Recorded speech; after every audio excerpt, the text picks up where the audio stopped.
ബാഹുബലി 2 മാത്രം അവകാശപ്പെടാവുന്ന 8 റെക്കോർഡുകൾ. 1. യഥാർത്ഥ ഐമാക്സ് ഫോർമാറ്റിൽ പ്രദർശിപ്പിക്കുന്ന ആദ്യ ഇന്ത്യൻ സിനിമയാണ് ബാഹുബലി 2.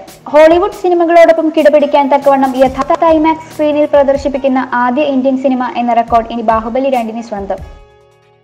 2. കളക്ഷനിൽ ആദ്യ ദിനം തന്നെ ബാഹുബലിയുടെ 2ാം ഭാഗം 70 കോടി രൂപ നേടുമെന്ന് ഉറപ്പ്. ബ്രഹ്മാണ്ഡ ചിത്രമായ ബാഹുബലി 1 ആദ്യ ദിവസം 50 കോടി കളക്ഷൻ നേടിയിരുന്നു. എന്നാൽ പ്രേക്ഷകർ ഏറെ കാത്തിരുന്ന 2ാം ഭാഗം 70 കോടി കടക്കുമെന്നുള്ളത് ഉറപ്പ്. 3. ബുക്കിംഗ് തുടങ്ങി 24 മണിക്കൂറിനുള്ളിൽ 25 കോടിയോളം രൂപയാണ് ചിത്രം നേടിയത്. മറ്റു സിനിമകൾക്കൊന്നും അവകാശപ്പെടാനാകാത്ത റെക്കോർഡാണത്. 4. ലോകമെമ്പാടുമായി 9,000 സ്ക്രീനുകളിലാണ് ബാഹുബലി 2 റിലീസ് ചെയ്തത്. ഏറ്റവും അധികം സ്ക്രീനുകളിൽ ആദ്യ ദിവസം റിലീസ് ചെയ്ത റെക്കോർഡും ബാഹുബലി 2 സ്വന്തം. രാജ്യത്തിനകത്തും പുറത്തുമായി 9,000 സ്ക്രീനുകളിലായാണ് ചിത്രം റിലീസ് ചെയ്തത്.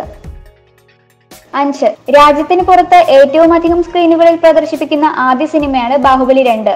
US-ൽ മാത്രം 1100 സ്ക്രീനുകളിലാണ് ചിത്രം പ്രദർശിപ്പിക്കുന്നത്. 6. ആദ്യ 3 ദിവസത്തിനുള്ളിൽ 230 കോടിയിലധികം കളക്ഷൻ നേടുമെന്ന് ഉറപ്പുള്ള ബാഹുബലി 2 ഖാൻമാരുടെ സിനിമകളെല്ലാം കടത്തിവെട്ടി കളക്ഷൻ റെക്കോർഡ് സൃഷ്ടിക്കുമെന്ന് ഉറപ്പ്. ആദ്യ ദിവസത്തെ റെക്കോർഡ് കളക്ഷന് പുറമെ 3 ദിവസത്തിനുള്ളിൽ ഏറ്റവും കൂടുതൽ കളക്ഷൻ നേടുന്ന ചിത്രം എന്ന വിശേഷണവും ബാഹുബലി സ്വന്തമാക്കുമെന്ന് ഉറപ്പ്. 7. 24 മണിക്കൂറിനുള്ളിൽ 10 ലക്ഷം ടിക്കറ്റുകൾ വിറ്റുപോയെന്ന് ഓൺലൈൻ ടിക്കറ്റ് ബുക്കിംഗ് സൈറ്റായ book my show CEO Ashish Saxena. Booking തുടങ്ങി 24 മണിക്കൂറിനുള്ളിൽ 10 ലക്ഷം ടിക്കറ്റുകളാണ് ഓൺലൈൻ ബുക്കിംഗ് സൈറ്റ് വഴി വിറ്റുപോയത്. 24 മണിക്കൂറിനുള്ളിൽ ഇത്രയും അധികം ടിക്കറ്റുകൾ വിറ്റുപോകുന്നത് ഇതാദ്യം. 8. കാനഡയിൽ 150ഓളം സ്ക്രീനുകളിലാണ് ബാഹുബലി പ്രദർശിപ്പിക്കുന്നത്.